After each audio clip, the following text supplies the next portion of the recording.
Hey folks, Quill18 here, and welcome to Let's Try Buzz Aldrin's Space Program Manager. It's going to be a game that's not necessarily going to look particularly sexy, but it is a very interesting and historical sort of, simulation tycoon-y kind of game of what it was like in the 60s during the space race. You are playing as either the Americans or the Soviets, and you're rushing to get the first man on the moon.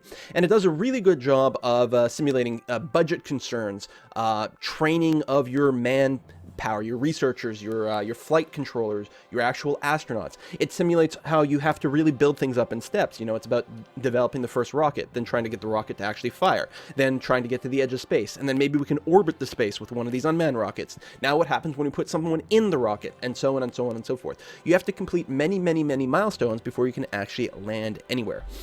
This game was developed in Unity 3D. It's got a pretty sparse preferences menu. But, you know, it does a good job. Again, it's not a particularly graphical kind of game. It is a management game more than anything. It does have multiplayer, where you can compete against a friend. When one of you is the Soviets, one of you are the Americans, and you're trying to rush to the moon or whatever. We're going to go ahead and go into single-player game. I'll start a new game over here to show that. So there's the sandbox where you have no competition. All you have to do is get there whenever you want to do it. And then there's the campaign where you're really competing against the other side. I believe that's the real key difference over here. Note, in addition to the Soviet and USA campaigns, there's also the GSA campaign, which is some sort of joint project between everyone. I guess the sandbox, you don't have to worry about your economy. You just fire things. Something like that. And anyway, I think this one also has a bit more sort of spacey, yeah, into the future. And it's got more long-term objectives, like more other planet kind of stuff. We'll go ahead and load the USA campaign, because America. I love the difficulty settings. There's normal, there's hard, and then there's Buzz Hard. Buzz Aldrin hard mode. We'll just load up in normal because I am a big wimp. And there we go. NASA has been established. Welcome to NASA. My name is Werner von Braun. I'm an engineer specializing in rocket design. Yada, yada, yada. Okay. And we've got our budget right now. Budget per season is $3,000. I believe there's 4 seasons per year. So we've got 16 turns. Each quarter or each season is a turn in the game. We got 16 turns before our next budgetary review. And we'll talk about here the score in this game is prestige. As you complete space missions, you get prestige. And your budget for the next budgetary season is based on how much prestige you've accumulated. So if I go to my PR agency over here and we look, if I were to reach about 1,900 prestige, that's how I would get my maximum budget of $10,000. Whereas the minimum prestige I need to still have to not lose the game, presumably, is 187. Now you're going to say, well, I already have 250 prestige. How could I possibly go less? Well, anytime you fail a mission, you'll lose prestige. And if that was a manned mission, you lose a lot of prestige. So we've got our space compound over here. I can open a legend of all the little buildings that are involved. Now you can interact with the game by clicking on the legend. I'm actually going to go and kill the, oops. I'm going to drop the sound a bit. I was going to say, there's a bit of a glitch where you set the music volume and then it forgets it when you start the next game. All right, music a little bit lower now. You can click on the buildings to access their functions, but you can also click on the buttons at the bottom of the screen here that make life a little bit easier. Right away, we're going to have to build some things because we don't have every structure available yet. So, for example, our astronaut center. We'll go ahead and build that. Not that we're going to need astronauts right away, because we are going to be using mostly unmanned flights, but it's still a good idea to get them training. Plus, they can practice in the space plane, for example, as well.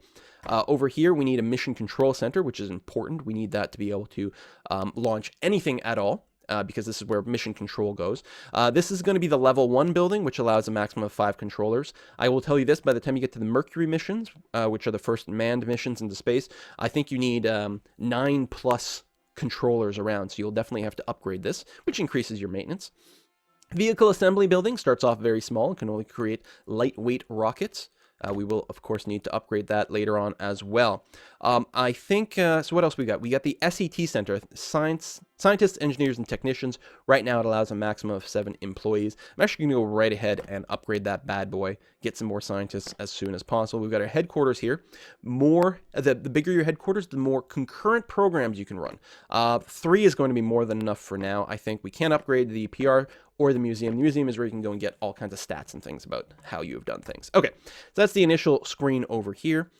So at the bottom, we looked over here. This is the PR/budgeting office to give me some information. Goals comparison. We can see all the goals that are available in the game that we have to achieve and who has achieved them between me, I'm playing as NASA, versus the computer who's running the Soviet Union right now. And hopefully we can achieve some of these first. If you are first to achieve various goals, you get more prestige than if you were second. Over here, this is my SET center where I can manage my personnel here. I've got 5 scientists at the start of the game, and they've got skill in various fields. You can assign people to training. In fact, I'm probably going to start doing some training ASAP.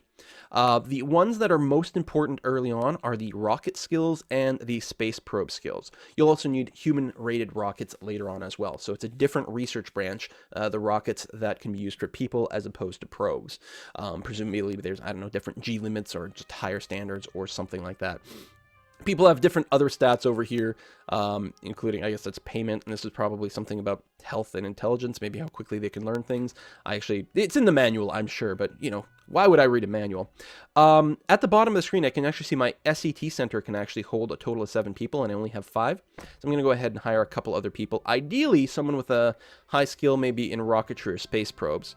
Looks like Lorenzo would be a pretty good pick, as would Skylar. So let's go ahead and grab Skylar and Lorenzo over here. If I try to bring someone else on board, they'll say, I've reached my limit, so I'll go ahead and hire that. There we go. So they do have an upkeep per season, but I haven't had too much of a problem with my budget yet, and that's probably has a lot to do with the fact that I've been going way too slow. Historically, we did land on the moon in 1969, and I barely got my first person to space by 1968 in my first test playthrough, so I probably need to spend a lot more money to make more money. I am upgrading my science center, though, so I'll be able to hire some more people once that finishes in 2 or 3 quarters. So what I was thinking is getting some research going over here. So Elias, who's already pretty good in the space probes, I'm going to send him to learn more about space probes. So I'm going to do that. Now I can send him on one course. One course will take 3 seasons and will increase his skill by about 18%. The higher level you are, the less you gain from more education. You can also set continuous training, which I'm actually going to do. I'm going to tell him to stay in school until he gets to about 80%, which will be pretty good. Oh, there we go. So it's showing you, it's highlighting here what he's currently learning and or what role he's assigned in at any given time, which can be useful later on when you're putting people in roles which is not necessarily their dominant one, and you might be like, oh, maybe I'll give him some training there if I keep using him there. Casey over here is pretty meh all over. We're going to go ahead and get some rocketry training.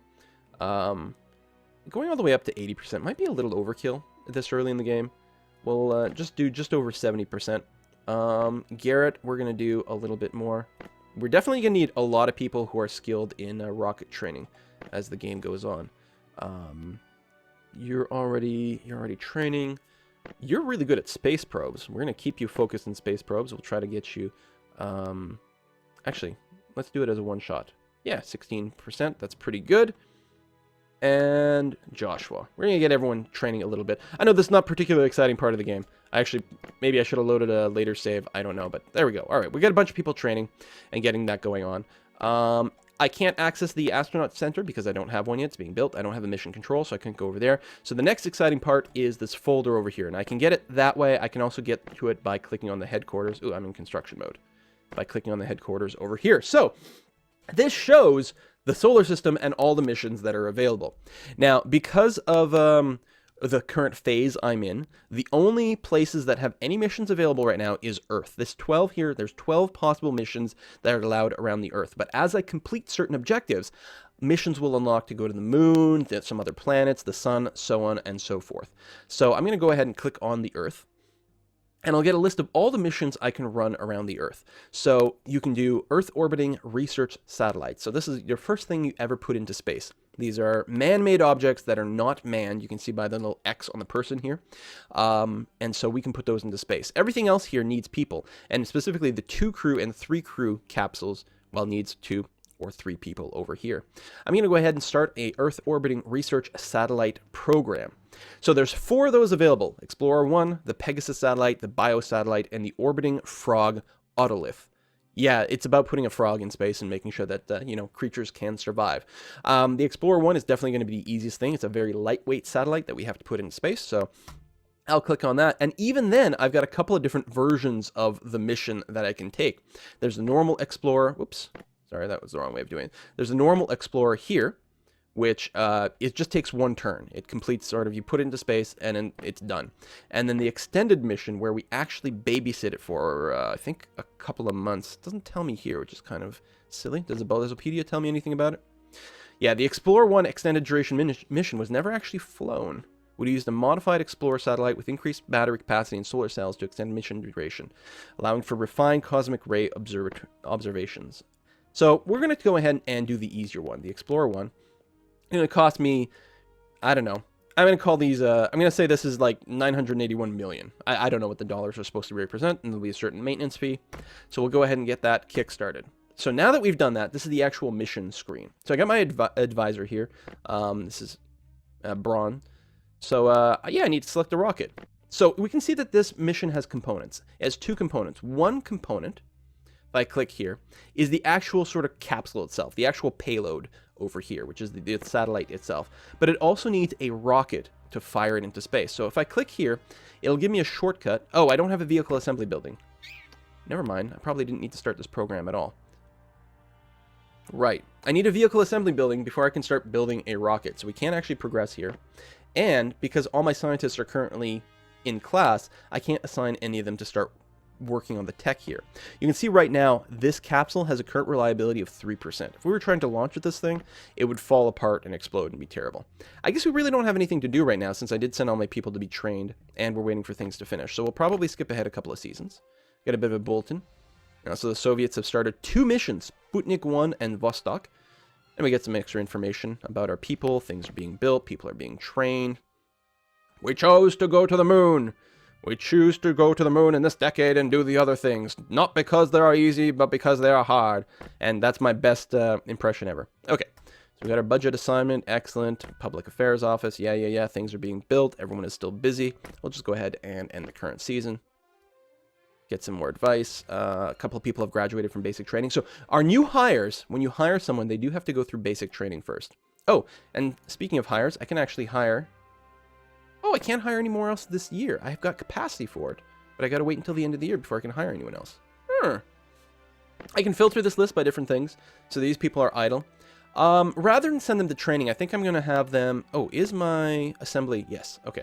My vehicle assembly building is done. So I'm going to have them. They're only 50% skill, but I'm going to have them start researching the rocket so we can put some progress in there. I can also hire some astronauts. So I'm going to go ahead and do that. Ideally, I'd like people with high leadership. High fitness is also good. You do need some piloting and EVA and science later on. You need all these things, but early on in the game, the only thing you need is leadership, which is basically kind of how much guts people have, because they're not really piloting the capsules early on. They're just getting strapped in and, you know, GG, have fun.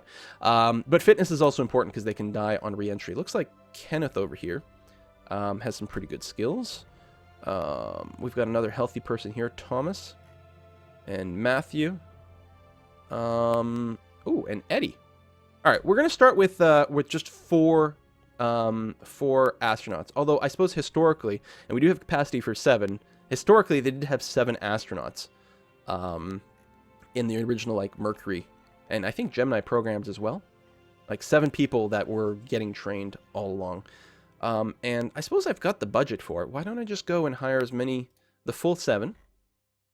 There we go.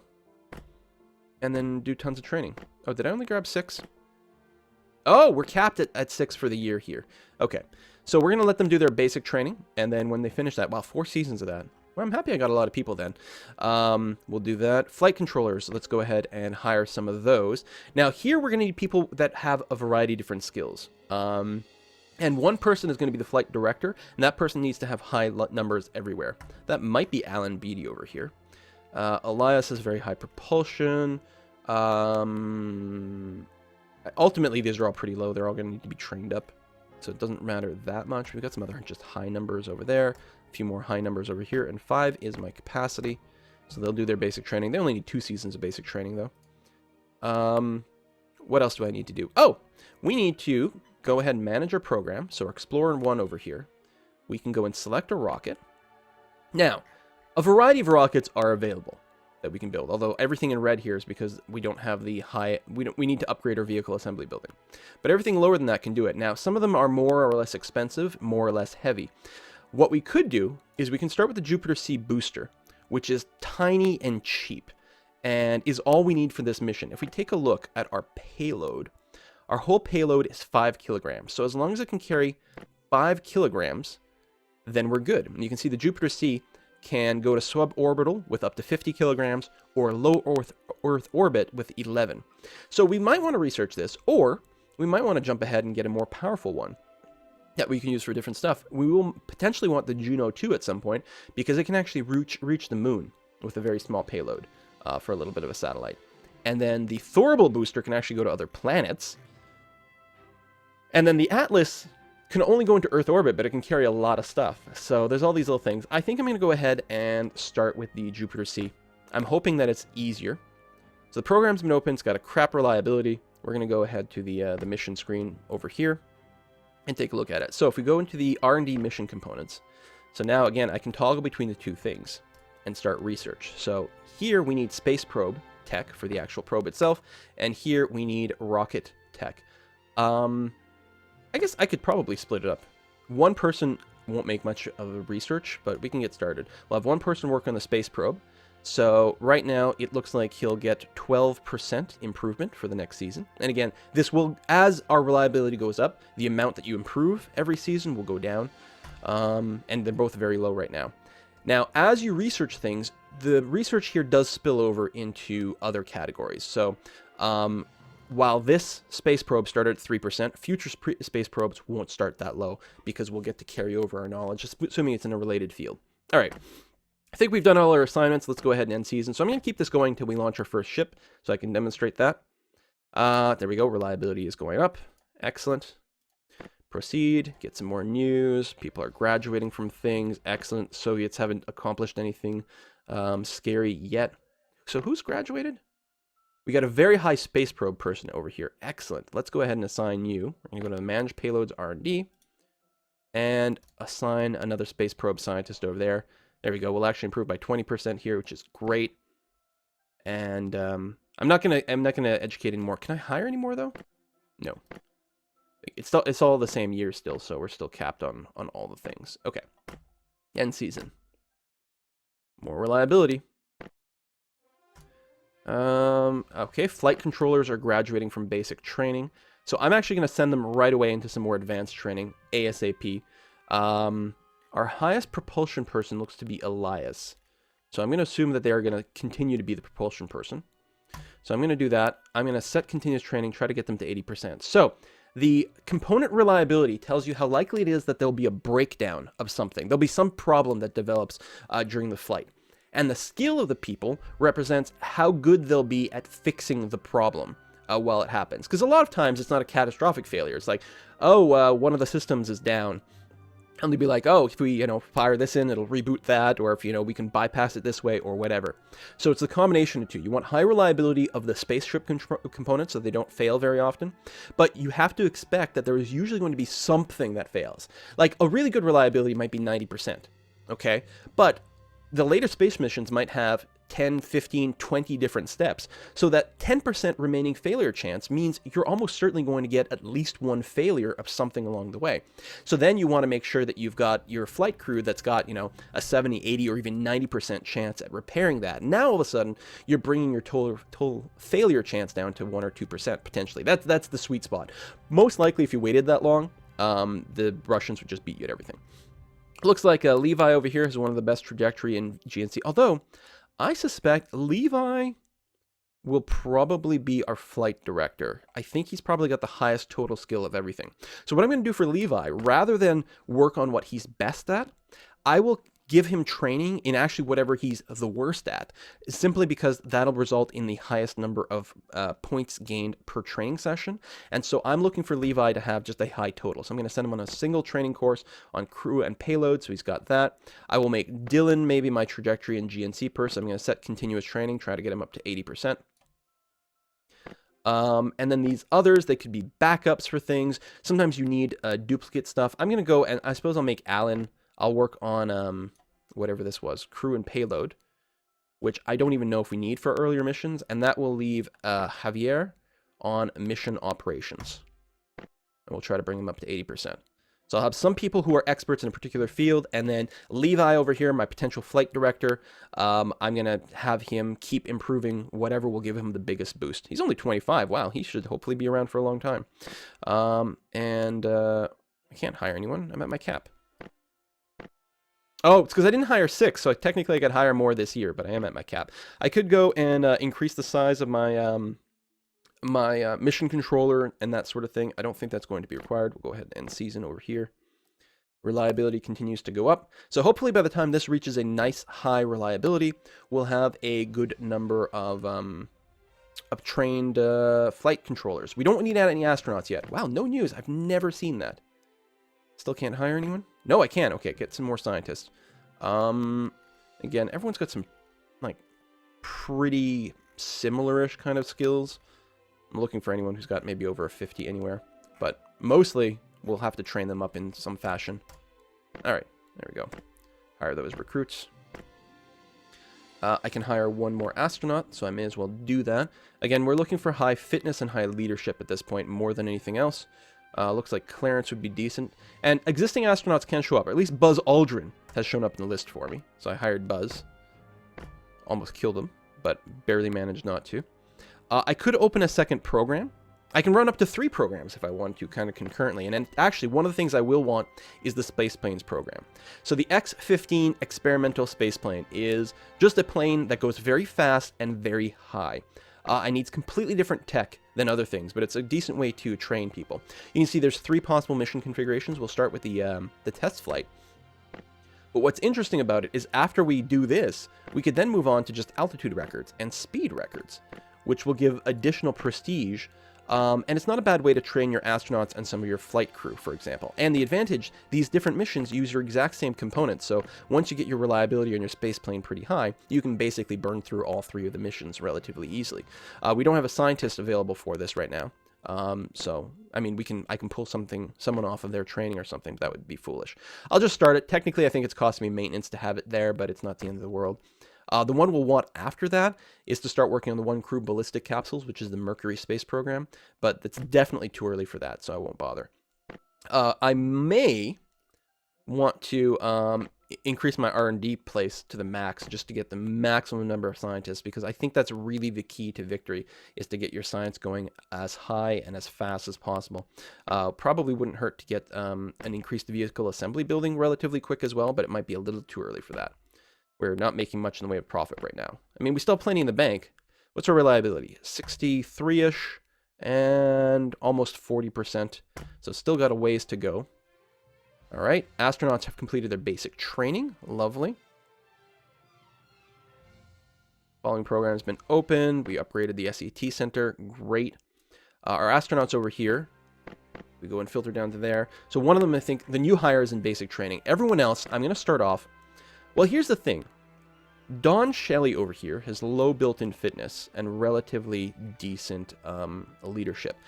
At one point, we're going to need someone who's the capsule commander for the manned missions. They're going to be on Earth. They're not going to go in space. So their personal fitness doesn't matter, but their leadership will matter. Don Shelley might become that person.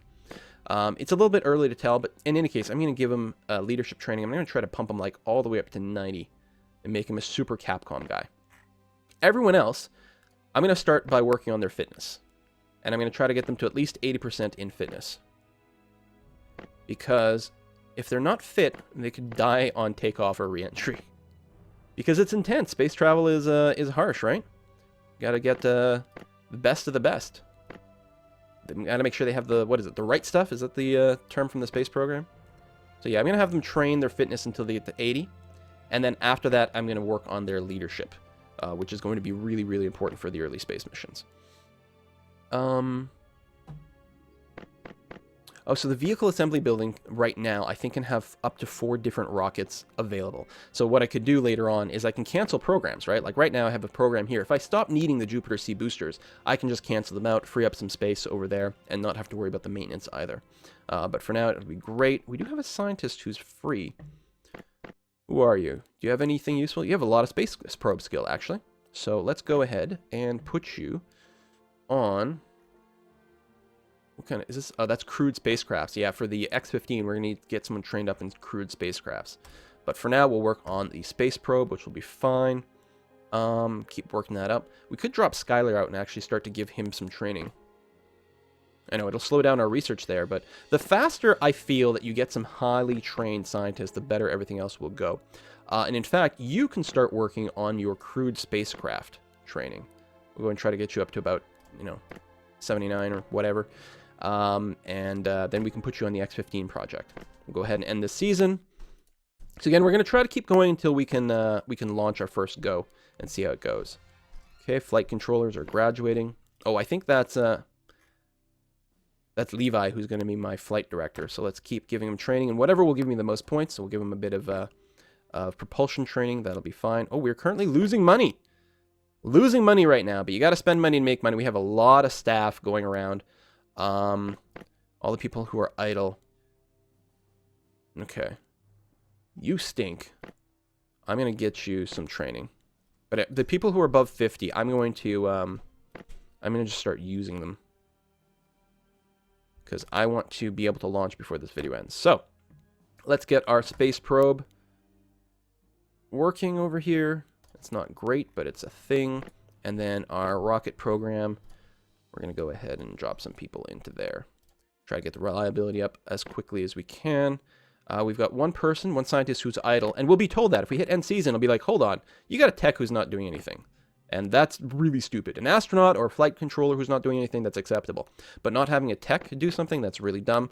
So we will go ahead and set this person on to, I don't know, maybe back into rockets. There we go.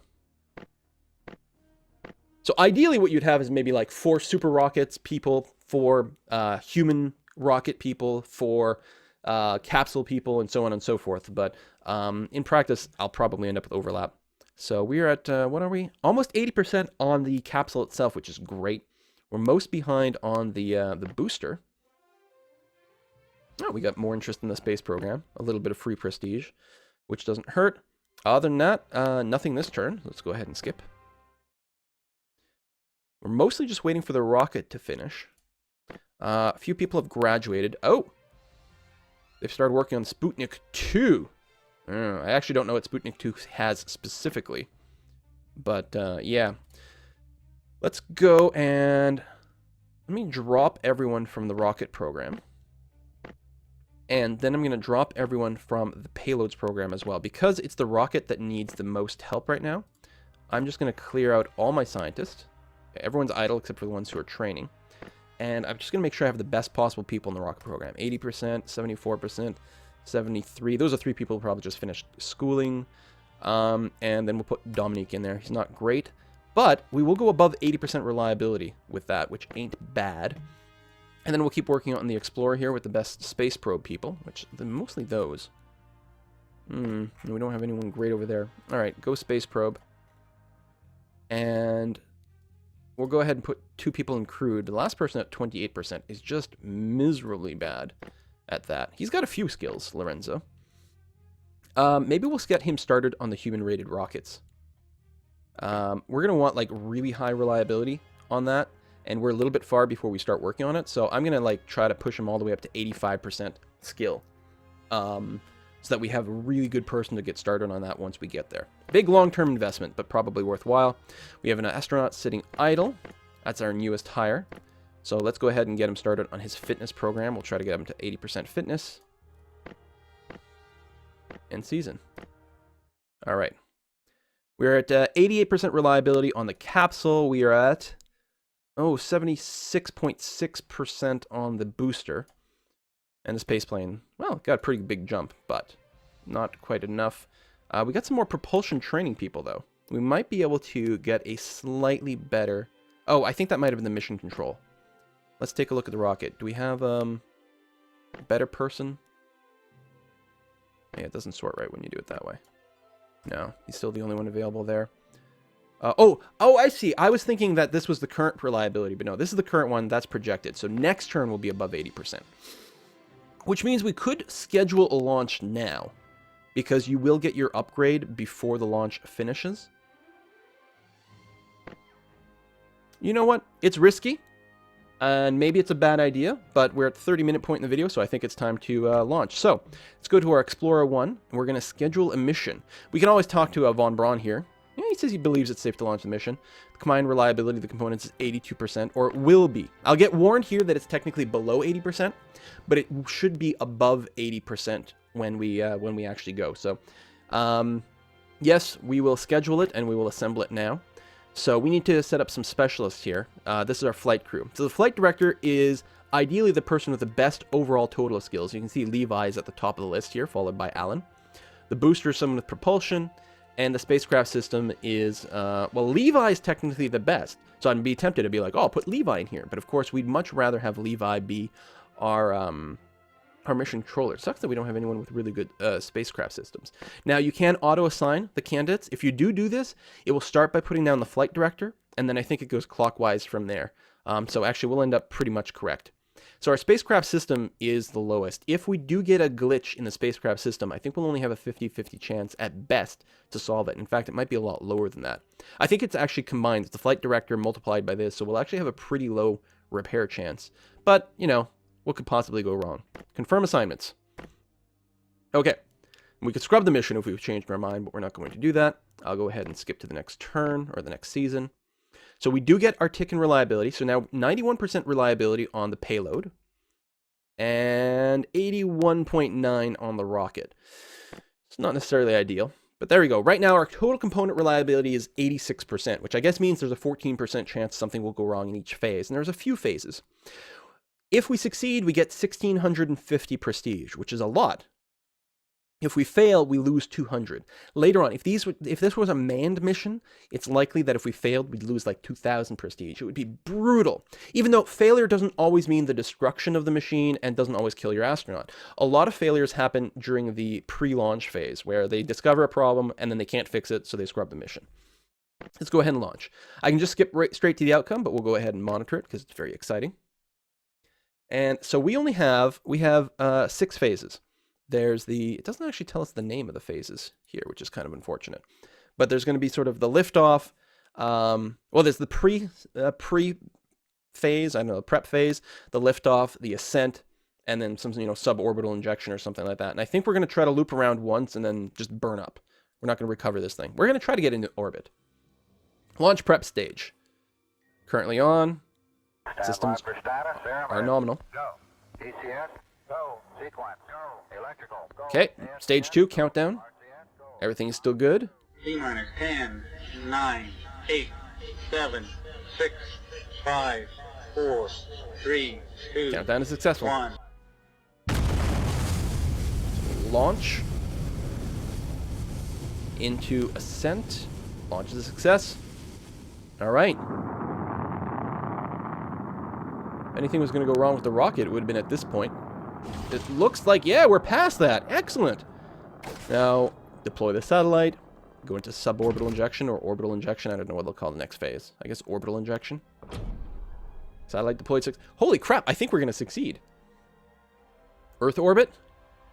It's good. If there was a problem, you get a little window that would be telling you there's a problem and what the chance is. It's non-interactive. It would just tell you what the chance that your flight controllers or astronauts or whoever had to fix the problem. Then it would tell you if it succeeded or not. So we actually succeeded in our very first launch.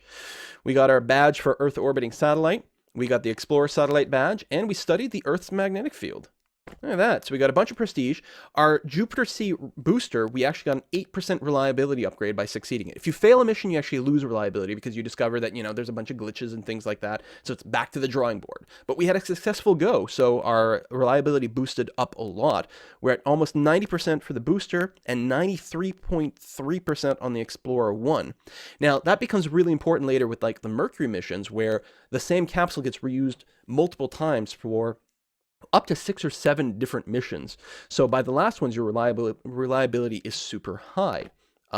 Here, I don't think the Explorer one will get used again. We could do the extended one, but there's not much point. We launched and finished a successful mission. We got some tech employees back. And because we achieved those initial goals, we can now send lunar probes and as well as sun probes, which is kind of interesting. Let's go and take a quick look over here before we finish off to our Explorer program. If I tab over here, I can do the extended mission, which would give my people... Oh, I forgot. Once we... not only did the reliability of the components go up, but my flight crew would have also gotten a bunch of skill upgrades. There was a button to show that, and I forgot about that. So I could do this extended one if I wanted to, but there's no new goals to unlock from doing this. It would give me more training and reliability, but it's not really important. I think at this point, it's actually time I will just cancel the Explorer program. You know, we learned some great stuff, but we're going to close it down. The space plane program is still very important, but what we're going to want to do is go further. Would we want to maybe send a lunar probe? Maybe. The nice thing about this is we don't need any astronauts for it. Alternatively, what we could do is get started on the Mercury program. We would need astronauts for that, and they're still currently kind of busy training. Actually, we're going to spend some space planes soon, too. You know what? I can actually open both, and it'll be fine. I'll open the lunar probe, so we're going to start with the Pioneer 1, which is just a flyby of the moon. We want to prove that we can actually send something that can technically reach the moon. Then there's the lunar impactor, which smashes into the moon and does a quick inspection of some of the rocks, and then you start mapping things more and more and more. So we'll queue up the Pioneer 4 lunar flyby mission, which is going to require probably a different kind of rocket. Again, that first rocket can't actually reach the moon, so the Juno 2 would work and is light. We might want to go and research something that is bigger and can be used for multiple missions. The Atlas is a lot more expensive and a lot bigger, but we can use this for more stuff. Now, it's still unmanned, but like, for example, this would be a good example.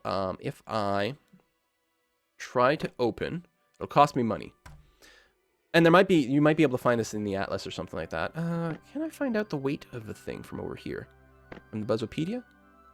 Yeah, so the Surveyor Lunar Lander weighs 385 kilograms. So I know, then, for a fact, if I go to my rocket program, I know for a fact that the Juno won't be able to bring the Surveyor to the moon.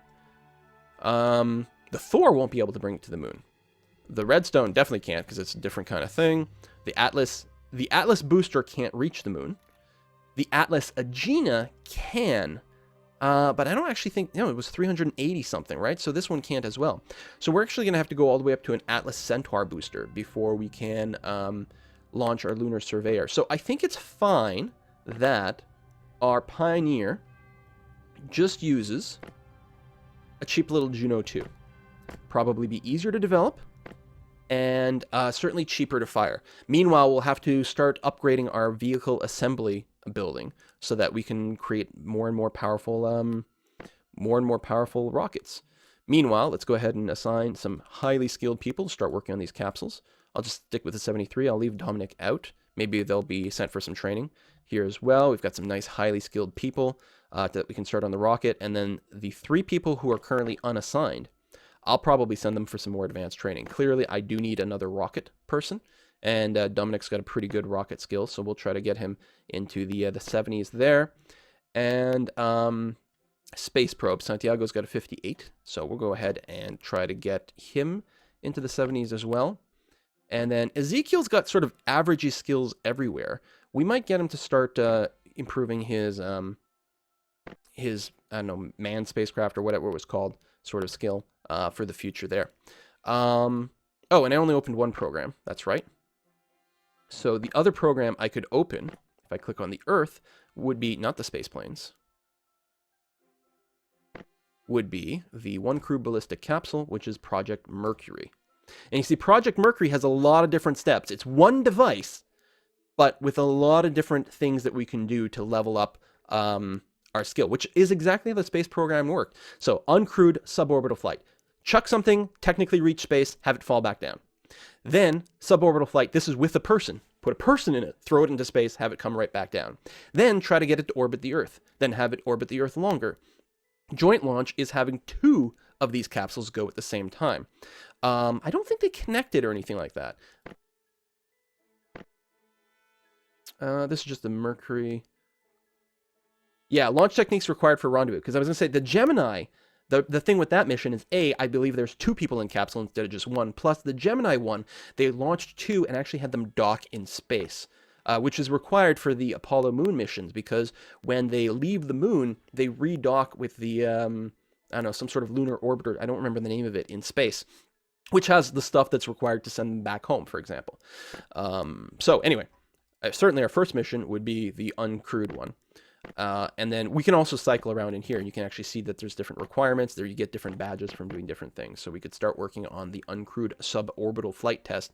And it will also need a rocket. So the redstone boosters would work. Redstone boosters would only be good for this, though. It's only be good for things to putting in suborbital stuff. I don't know if we would start with a bunch of reliability on it already, but it can't even put anything into orbit. So I'm going to skip the redstone. We might go directly to the Atlas booster. The Atlas booster we can basically use for everything that doesn't require that we go to the moon. I'm hoping it can do the Gemini. I don't know if it's got the weight capacity for it. Or we could start working on that Atlas Agena, which can technically send things to the moon or even other planets, including probes later on. Maybe I'll go ahead and start on the Atlas Agena with the idea that we can use this for a bunch of probes later on. It's already got a reliability of 31.1% because it started with some tech left over from other things, which is good. But I don't have any scientists available for doing that. We're also losing grand per quarter, which is actually really bad. I may have overdone it with the programs. You know what? Maybe we'll...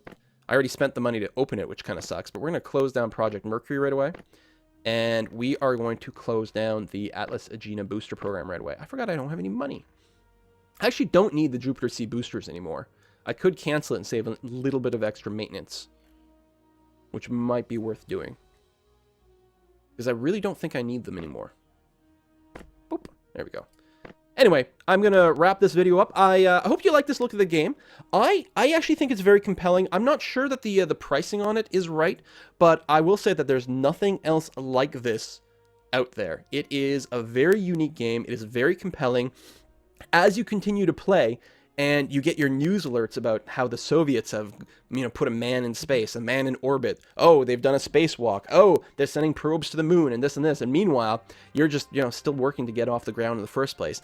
It is very compelling. And great. And it kind of is interesting that they've got a multiplayer feature. I don't know how much replayability it's got, but I think it's going to be great educational software, if nothing else. And I'm sure there's some people out there who will find it interesting as well. Anyway, that about wraps it up. See you next time, folks. Bye-bye.